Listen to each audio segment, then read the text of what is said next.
Hello students, good morning. मैं social science का शिक्षक के एन सहाय हूँ। हम लोग आज 10वीं वर्ग का अर्थशास्त्र पढ़ेंगे। पुस्तक का नाम है आर्थिक विकास की समझ।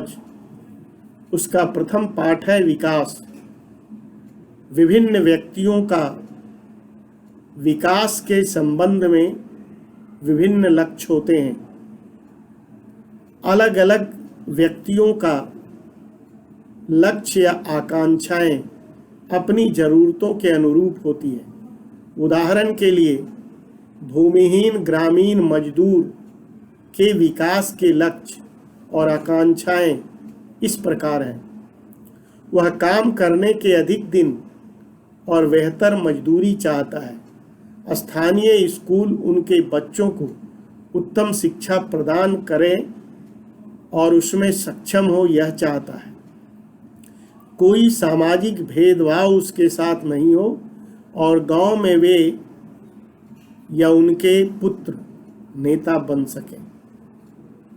अब भूमिहीन ग्रामीण मजदूर की आकांक्षाओं पर अगर हम विचार करते हैं तो देखते हैं कि वह चाहता है कि उसे प्रतिदिन काम मिले और जो काम मिले उसकी मजदूरी अच्छी हो। वह अपने बच्चों के लिए सोचता है कि स्थानीय स्तर पर स्कूल में पढ़े और स्थानीय स्कूलों में अच्छी शिक्षा मिले। वह किसी तरह का सामाजिक भेदभाव नहीं चाहता।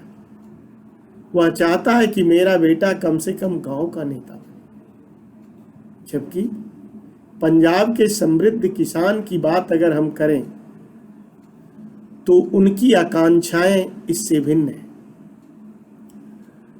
समृद्धशाली किसान अपनी उपज के लिए ज़्यादा समर्थन मूल्य चाहते हैं और मेहनती और सस्ते मजदूरों को चाहते हैं।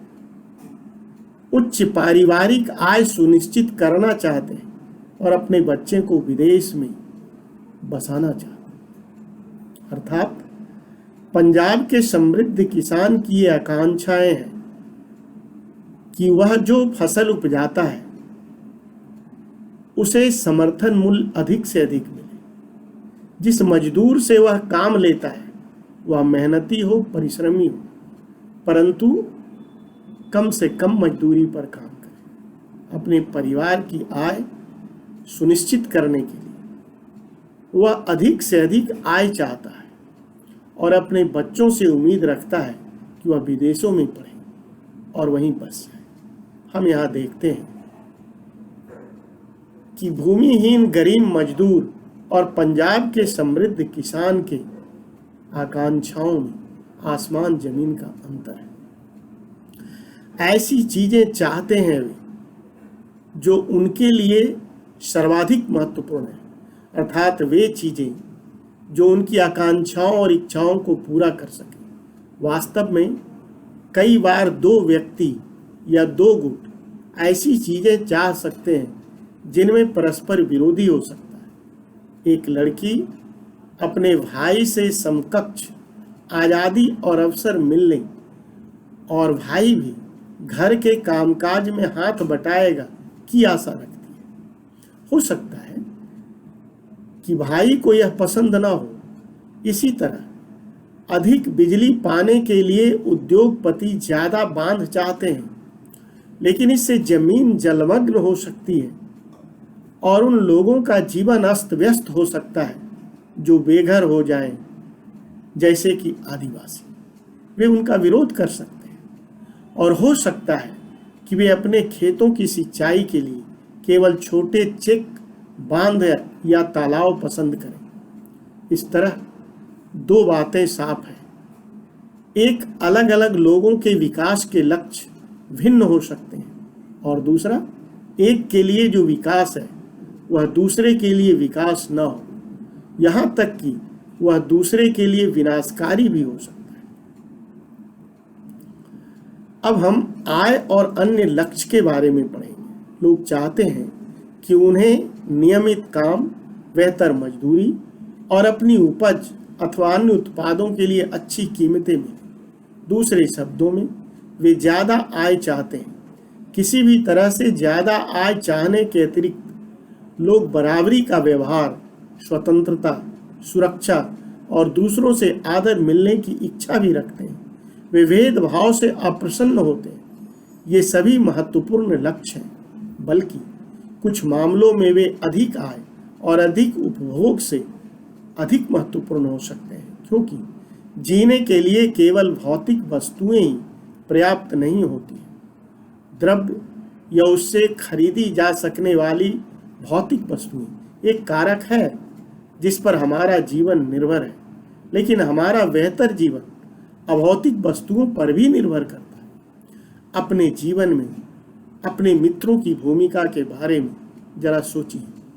आपको उनकी मित्रता की इच्छा हो सकती है। इसी तरह और भी बहुत सी चीजें हैं जिन्हें आसानी से मापा नहीं जा सकता, लेकिन उनका हमारे जीवन में बहुत महत्व है। इनकी प्रायः उपेक्षा कर दी जाती है, लेकिन यह निष्कर्ष निकालना गलत होगा कि जिसे मापा नहीं जा सकता वह महत्व नहीं रखता है। अगर आपको कहीं दूर दराज के इलाके में नौकरी मिलती है, उसे स्वीकार करने से पहले आप आय के अतिरिक्त बहुत से कारकों पर विचार करेंगे, जैसे कि आपको परिवार के लिए क्या सुविधाएं उपलब्ध होंगी, काम करने का वातावरण कैसा होगा या सीखने के क्या अवसर हैं। दूसरी नौकरी में यद्यपि आपको वेतन कम मिलता है, लेकिन यह नियमित रोजगार हो सकता है जो आपकी सुरक्षा की भावना को बढ़ाता है। एक अन्य नौकरी अधिक वेतन दे सकती है, लेकिन कार्य की सुरक्षा नहीं, और हो सकता है आपको परिवार के लिए पर्याप्त समय भी न मिले। इससे आपकी सुरक्षा और स्वतंत्रता की भावना कम हो जाएगी। इसी तरह विकास के लिए लोग मिले जुले लक्ष्यों को देखते हैं।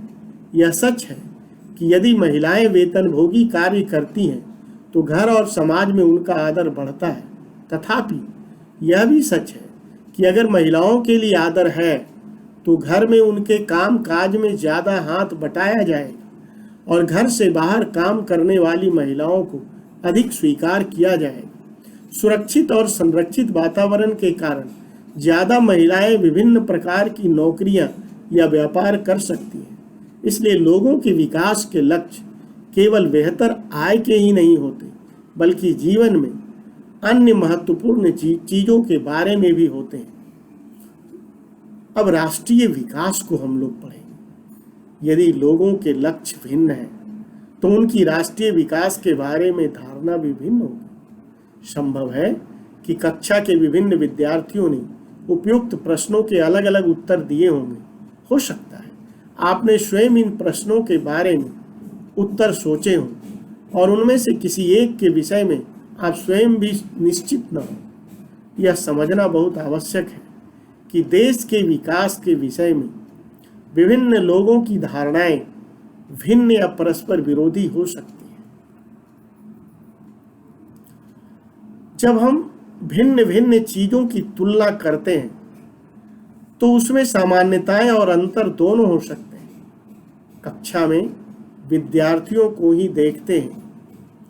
हम विभिन्न विद्यार्थियों की तुलना कैसे करते हैं? उसमें ऊंचाई, स्वास्थ्य, प्रतिभा और रुचि के अनुसार अंतर है। हो सकता है सबसे स्वस्थ विद्यार्थी सबसे पढ़ाकू विद्यार्थी न हो, सबसे बुद्धिमान विद्यार्थी हो सकता है मित्रता व्यवहार न रखता हो। तो हम विद्यार्थियों की तुलना कैसे करते हैं? हम जो मापदंड प्रयोग करेंगे वह तुलना के उद्देश्य पर निर्भर करेगा। खेलकूद टीम, वाद विवाद टीम, संगीत टीम या पिकनिक के लिए टीम, सबके चयन के लिए अलग अलग मापदंड होंगे। सामान्यतया हम व्यक्तियों की एक या दो महत्वपूर्ण विशिष्टताएं लेकर उनके आधार पर तुलना करते हैं। तुलना के लिए क्या महत्वपूर्ण विशिष्टताएं चुनी जाए, इस पर मतभेद हो सकते हैं। विद्यार्थियों का मित्रतापूर्ण व्यवहार और सहयोग भावना, उनकी रचनात्मकता या उनके द्वारा प्राप्त अंक ही लिए जा सकते हैं। यही बात विकास पर भी लागू होता है। देशों की तुलना करने के लिए उनकी आय सबसे महत्वपूर्ण विशिष्टता समझी जाती है। जिन देशों के आय अधिक है उन्हें कम आय वाले देशों में अधिक विकसित समझा जाता है। यह इस समझ पर आधारित है कि अधिक आय का अर्थ है मानवीय आवश्यकताओं की सभी वस्तुओं का अधिक होना, जो भी लोगों को पसंद है और जो उनके पास होना चाहिए, वे उन सभी वस्तुओं को अधिक आय के द्वारा प्राप्त कर पाएंगे। इसलिए ज़्यादा आय अपने आप में एक महत्वपूर्ण लक्ष्य समझा जाता है। अब एक देश की आय क्या है? अंतर्दृष्टि से किसी देश की आय उस देश के सभी निवासियों की आय है। इससे हमें देश की कुल आय ज्ञात होती है। लेकिन देशों के बीच तुलना करने के लिए कुल आय इतना उपयुक्त माप नहीं है, क्योंकि देशों की जनसंख्या अलग अलग होती है।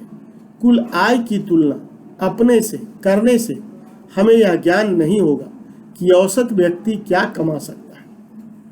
क्या एक देश के लोग दूसरे देश के लोगों से बेहतर हैं? इसलिए हम औसत आय की तुलना करते हैं, जो कि देश की कुल आय को कुल जनसंख्या से भाग देकर निकाली जाती है। औसत आय को प्रति व्यक्ति आय भी कहा जाता है। विश्व बैंक की विश्व विकास रिपोर्ट के अनुसार देशों का वर्गीकरण करने में इस मापदंड का प्रयोग किया गया है। वे देश जिनकी 2017 में प्रति व्यक्ति आय US डॉलर 12,056 प्रति वर्ष या उससे अधिक है, उसे समृद्ध देश, और वे देश जिनकी प्रति व्यक्ति आय US डॉलर 995 प्रति वर्ष या उससे कम है, उन्हें निम्न आय वाला देश कहा गया है। भारत मध्य आय वर्ग के देशों में आता है, क्योंकि इसकी प्रति व्यक्ति आय 2017 में केवल US डॉलर 1820 प्रति वर्ष थी। समृद्ध देशों, जिनमें मध्य पूर्व के देश और कुछ अन्य छोटे देश शामिल हैं, को आमतौर पर विकसित देश कहा जाता है। इस तरह से पूरे विश्व को 3 भागों में आय के आधार पर बांटा गया: विकसित देश, विकासशील देश और निम्न स्तरीय देश या कम आय वाले देश। आज यहीं हम लोग रुकते हैं। अगले दिन दूसरे पाठ को पढ़ेंगे। आप लोग घर में रहें, सुरक्षित रहें।